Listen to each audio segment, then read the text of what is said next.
Hello, and welcome to this week's episode of the Social Justice Politicast. This week, again, you have Skylar. And Gabe. And this is going to be a little bit of a quick one. As you know, we are in budget season with the cities, so that is kind of most of what they're handling. And then Gabe's going to run us through some of the stuff that is going on with the Board of Supervisors this week on the county side. So, Gabe, will you start us off? What is kind of the first item that we flagged for tomorrow? Yeah, so tomorrow, first meeting, 11 a.m., Law and Ledge Committee. We flagged item 5, which is updates on current city council member proposals that have been heard before the Law and Ledge Committee. So these are updates that Law and Ledge is requesting from city staff on proposals that have been made before they get to council. So folks remember that the resolution that we had talked about a couple of weeks ago about prohibiting ICE from using city facilities and resources started at Law and Ledge, right? And then it went to city council for discussion. So that's a lot of times the things that are getting discussed at city council start in one of the committees and then get moved over. So a lot of the things that have been proposed aren't quite at council yet, and they're requesting an update on where those are at, essentially in the queue. So that's the only item that we have flagged for the Law and Ledge Committee at 11. And then we have some stuff flagged for the 2 o'clock and 5 o'clock City Council. If Skylar would want to take us through those. Sure, yeah. So at 2 p.m., we're kind of getting the last of the updates for council. So as you know, if you've been following along, this last month has been like every city department kind of coming before council and saying, hey, we know that everybody knows that we're in this budget deficit. So for our department specifically, like we took a look, this is what we could cut without grinding the city to a halt. These are the things that we really don't think we can cut and like keep the shit moving along smoothly. So for the last month, as you know, council has been kind of going through these department by department and getting their recommendations. So we are almost to the end, basically, of the city recommendations, or basically all of these things that are being put before council to be considered before they vote to solidify the budget. So the end of those is today or tomorrow at 2. There is an update on the application of the budget equity tool, which is actually a pretty cool thing that is somewhat new to the city. And this is basically a process by which there are folks who there's Ami Barnes is our diversity and equity manager, and she leads a team to basically look through changes through a lens of racial equity, that so that we don't do things like for instance, we all know, or a lot of people know, right, that in our city of Sacramento, areas that are affluent have a lot of trees. So like Land Park and East Sac are all full of trees, which means that those neighborhoods are like, not only it's more beautiful, but it also, the air is cleaner. The temperatures are like significantly cooler than areas like South Sacramento or Del Paso Heights that don't have those trees. And that's not always like an intentional thing. It's just a thing where a lot of those areas, like we say, are underrepresented. So the city will be like, oh, well, we'll cut, these arborist services or whatever if we're in a pinch. So the job of Ami Barnes is to be like, hey, we can't do that because in like these like this is already an area.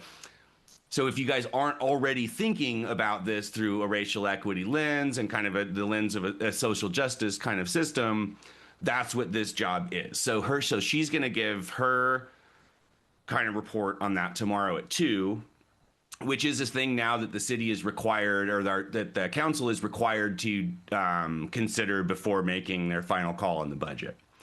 And then right after that, we have the capital improvement program, which is basically, it kind of keeps track of the city's overall financial health and gives council a look into like, hey, like where are our revenue sources? Where are places that could be revenue sources if we created some infrastructure or put some funding behind them?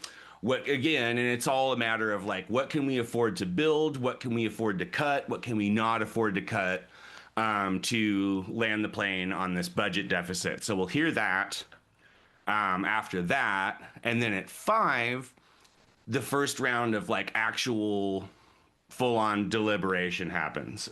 So the only item that is on the agenda for the 5 o'clock meeting tomorrow is proposed budget deliberation and council direction. Um, so this still will not be the final like adoption of the budget, but this will be the first time that the council members all have all of the data that they are required to be presented with before they can start making their recommendations and kind of pontificating on however they think we should be doing this beyond how they do it, how they've kind of been doing it at these meetings for the last month. So right now, it is not, we don't have a locked date for when the final adoption of the budget is, but it is anticipated to be June 9th. So we have another few weeks of the city kind of trying to make a go of it. That also means that we, as the citizens of the city, have another few weeks to make our voices heard at meetings about what we think that the city should be funding, where we think their priorities should be versus where their priorities actually are. So all of these budget things are pretty good opportunities for community feedback and community insight, and for you to make your voice heard, because once they adopt the budget, that's going to be it for a year.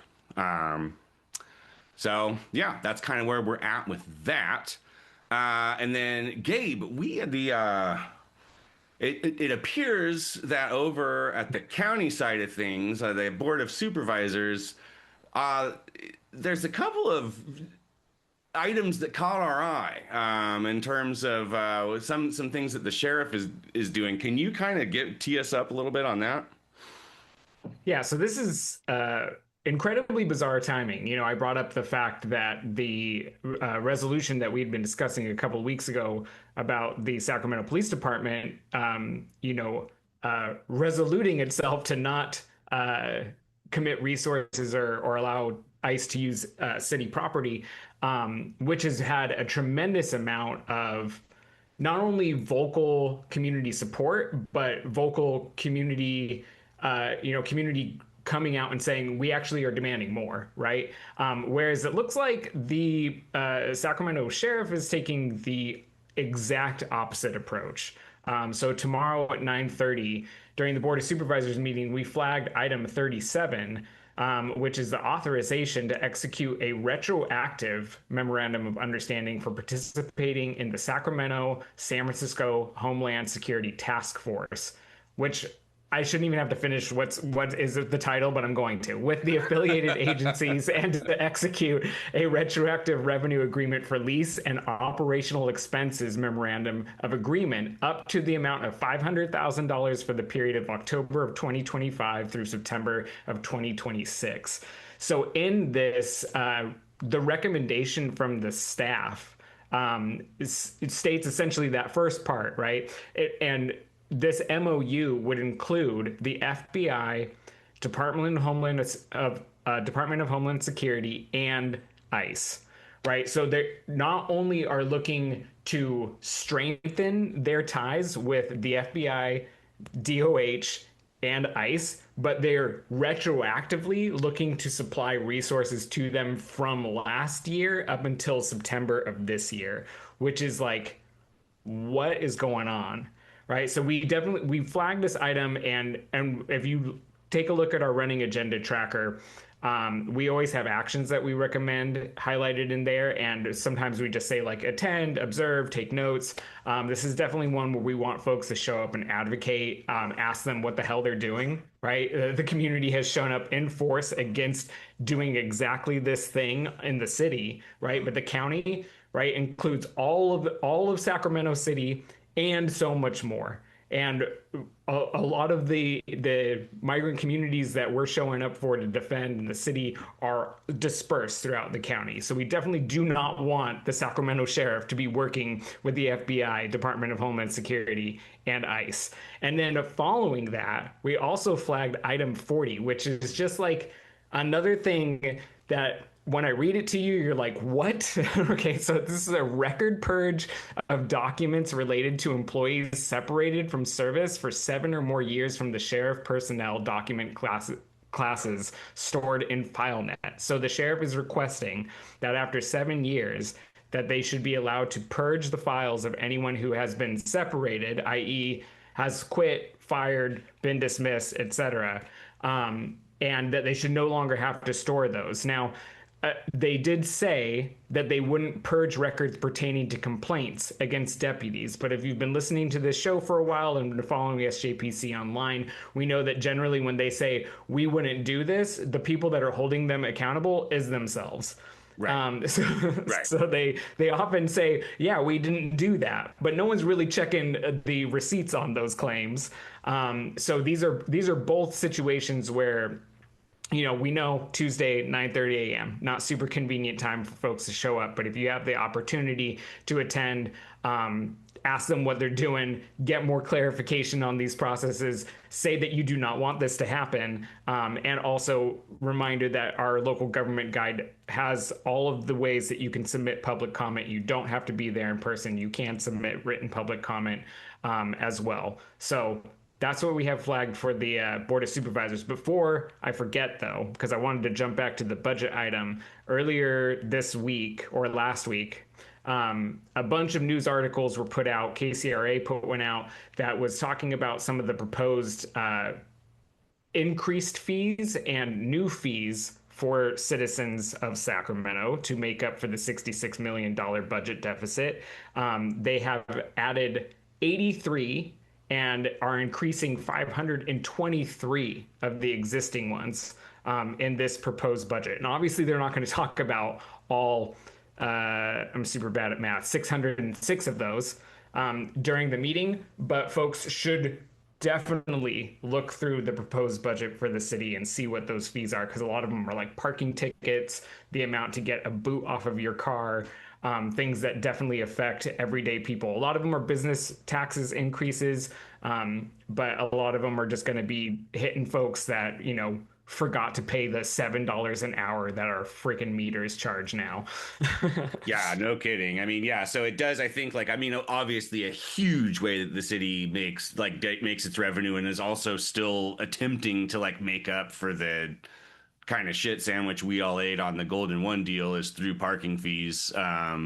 Does not surprise me that they are looking to that first to raise them up. I'm actually hearing like a lot of people whose like residential parking permits are like being ignored in some cases. I like that's conjecture. So don't take me, don't that's not news. There's a whole lot of things going on with parking and stuff. I say all that to say May is bike month. Who doesn't have to worry about parking Yeah. about parking fees and meter maids? People who bike around town. So no, just something for your consideration, because yeah, it's about to be like 100 degrees in 48 hours or whatever the hell. Also interesting. Dust So those wheels off now. another thing that's interesting, real quick, on this item 40 is it's going to have to be unanimous, because in order to purge these records, the part of the item says that they need 4 out of 5 votes. But my understanding is that Phil Cerna, who suffered some health complications a few weeks back, is still out. So there's only 4 of them on the dais right now. So we will see. Honestly, like with this makeup, I cannot see a single one of these guys not doing whatever Sheriff Cooper wants them to do. But Yeah. we will see how it goes. Yeah, they're gonna have 24 hours to grow a spine. They got this. They got this game. All right, y'all. Well, that is it for this week. We love y'all. We love to see y'all out there, and yeah, stay safe, and we'll see you tomorrow. Sounds good.